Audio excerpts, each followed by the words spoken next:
From the former Director General of Niger Delta Development Commission, together with distinguished Senator Natasha Akpabio, and several other things that people are saying out there, and all of these people have actually come together to allege the Senate President Godswill Akpabio.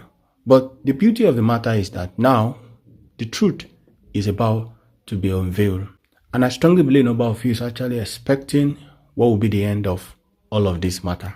Now, finally, when Senator Akpabio actually went to the chamber and she presented her evidence some days ago to the House about all of the allegation and all of the petitions she has against the Senate President, when she submitted it and all of the drama that followed afterward, the suspension and all of that, there was a comment that was being made, a reaction, a reply, a response that was being made by the Senate President, where he said he has never abused anybody sexually and he will never do that. And he even said that he has 4 beautiful daughters and he has always have regard and respect for women. And he will never in any way, on any occasion, abuse any woman. From the former DG of NDDC, Joy Nune, and distinguished Senator Akpabio. And this time around, Godswill Akpabio did not even take anything funny at all. He even said categorically that the former DG of NDDC, Joy Nune, is going to hear from his lawyer any moment from now. That is to tell you that Senate President Godswill Akpabio is ready to fight this case to the end and is ready to defend himself. You know, when this issue busted out between him and distinguished Senator Akpabio, a number of senators has been coming out and has been saying several things. And the question several Nigerians has been asking is that why is it that Senate President Godswill Akpabio has never spoken anything about this issue? But finally, just as you'll be watching any moment from now in this video, Senate President Godswill Akpabio has responded to all of this allegation and what he will surely do to protect his image at the end of it all. And as you all know, social media in Nigeria, there are several things we see out there that at times we believe or we just fear is just mere allegation and all of that. And several speculations, several reactions, several, observations and comments will begin to come out when we see something like this. And at the end of the day, we discover that some of these things are just false, just lie and lie and lie and all of that. And that is why at times some people will do suggest that for anything to be believed that you brought to the social media, you must bring concrete evidence. Now, while reacting to this, Akpabio himself clearly stated out that all these people alleging him for harassment or whatever you want to call it, they don't have anything to prove it. They don't have any evidence that I actually harassed them. And he said he has always had respect for women, for people around him and beautiful women around him. And he will never in any occasion harass anybody. That is to tell you how dangerous social media is. Since this issue actually began, we've seen several people saying several things in the social media about all of this harassment and all of that. But this time around that the Senate President has come out and has clarified some things about all of these things happening, I think Nigerians will now begin to know what exactly is going on. Now about Senator Akpabio and even about all of what he said about, the Senate President inviting her to his house, taking her to hotel, inviting her and all of that. All of those things were just false allegations. That was what was said by Senate President Godswill Akpabio. Did you know what? I wouldn't want to waste too much of your time. I'll play the video now and I want you to watch the video and see it for yourself. Once again, justice, justice, justice must prevail. So guys, watch the rest of the video. This is Discovery Africa TV. Union leader, I had occasion to walk into a professor's office and then warn the professor that you will see what will happen if so-so girl does not pass your course. And after passing the girl, he will come down to see me, call me out of the class and said, go and ask her, she had B+. I said, why didn't you give her A? So, because they threaten girls, sometimes they will write examination and their paper will suddenly miss. And the man will say, see me in the office. So I've been a great advocate for the right of women. I'll remain so till the day I die.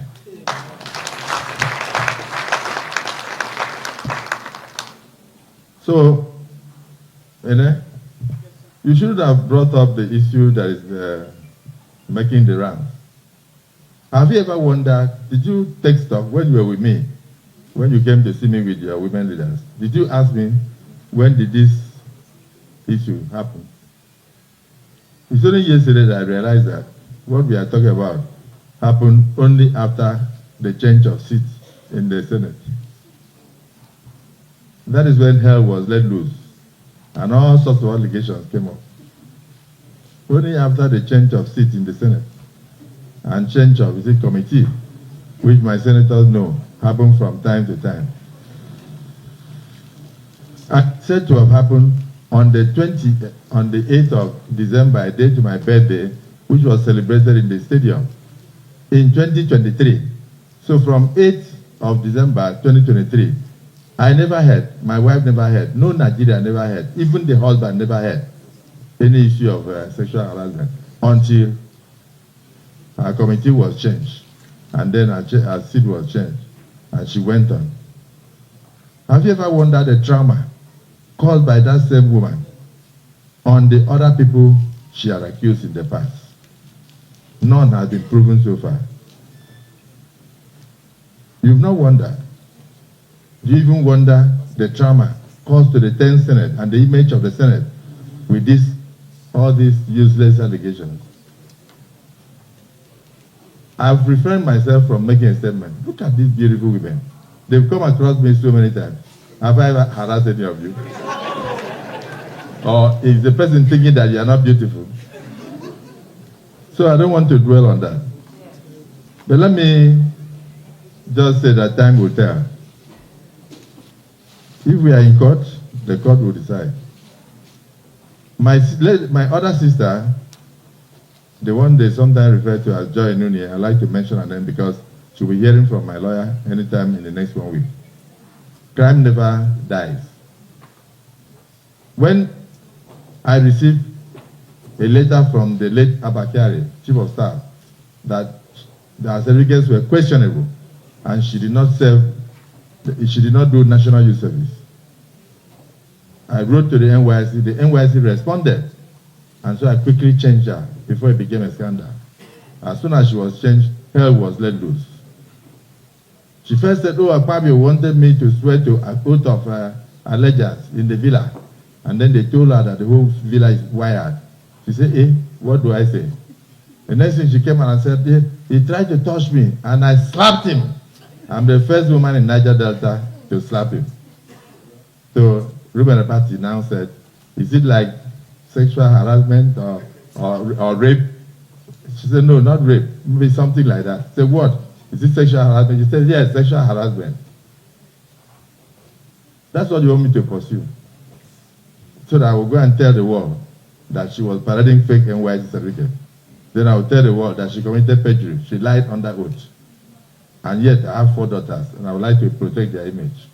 Since people have decided to go into the gutter, let's all go into the gutter. Let's bring out everything so that you see why women also have to note that their attitude will determine their altitude. We can increase the number of women in parliament by our own attitude, by preventing the idea of weaponizing gender. The woman should not be looking at herself as a weaker sex. My second daughter is a very strong woman. She has got her master's, she's doing her PhD right now. She's very strong, probably stronger than me. And she disagrees with me. Deep inside me, sometimes when we argue, and she says, Daddy, you're wrong, I would tell her, I'm older than you. She said, don't use age here. So I'm very proud of my children, and I know that they will do well amongst you. Let's talk to ourselves. Listen to the minister. The minister just suffered from a fellow woman. Put up a woman in any senatorial district today for Senate. Other women will go and vote for the men. You will never vote for yourself. So let's start by questioning you. How come you don't elect your own? Because when the minister was speaking,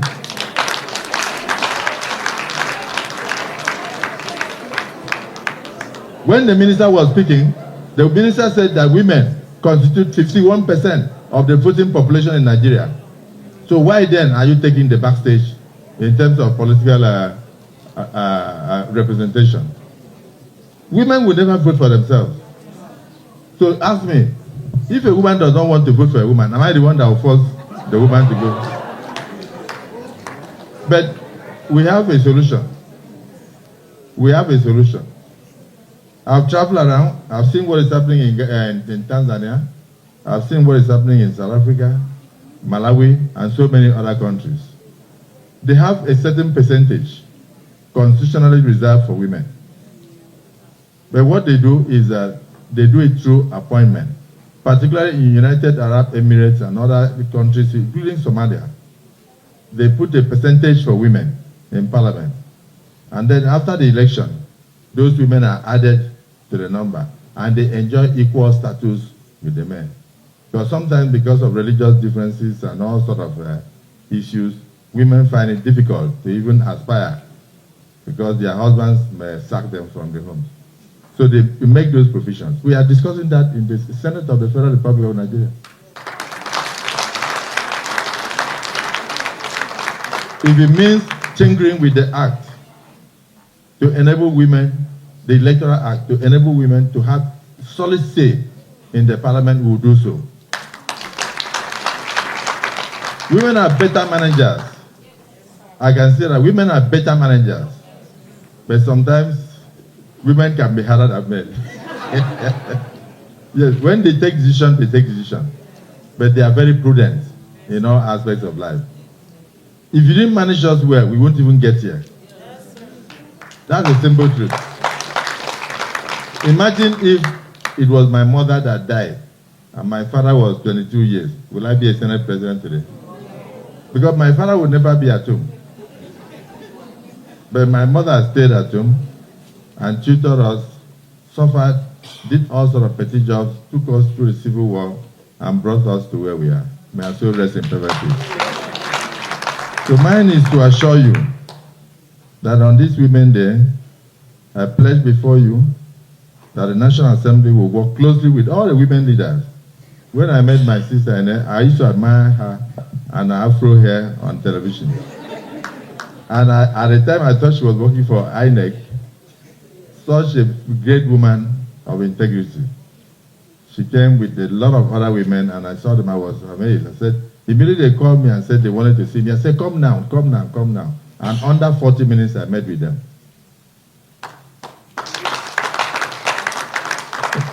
Because an innocent heart has no qualms and has nothing to fear. But you know, so let me salute our daughters, salute my dear wife, Akaite Unamagos Akpabio, and salute all the women. The battle is just beginning. We must go back to where we see upward movement of women in all spheres of life. That is the only way I'll have hope and fulfillment, that I've left solid legacies behind in politics, because I've created opportunities for my children, 4 of them are women, to rise to the zenith of their professions in future. We must condemn all issues of sexual harassment that are not fake. We must tell women not to use tears to look for sentiment when they are making false accusations. We must also let women know that governance is not about vanity. So if a common seat can cause the kind of ulubalo, and then you ask why don't you want to move from the seat, and somebody sits on television and says that is the only place that the camera catches me where? Are we doing beauty contests in the Senate? It's a serious place. It's not a place that you come to look for camera to catch you. But we have left room for reconciliation. Thank you. Thank you.